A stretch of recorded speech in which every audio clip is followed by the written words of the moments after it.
وافك العقده دي بايدي اليمين.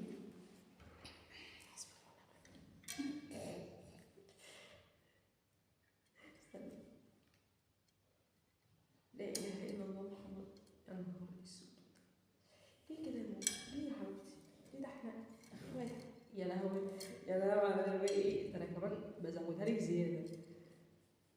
شفت ان احنا ايه ازاي؟ يا قلبي يا بوك كتاكت يا ما انت شايف وساكت. تصدقي بقى جت والله شكل ربنا عايز ينصفني عليكي. يلا بكرك. طب ليه انت عامله ده؟ يعني ليه الرحمه حلو؟ اول واحده جت.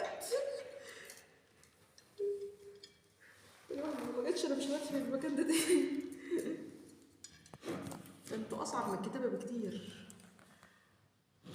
لما انا بتشمل واقول له غرفه اطفال، ممكن الاطفال يسدوا على اللي انا بعمله. تهيألي ابنه عمره ما دخل هنا، صح ولا ايه؟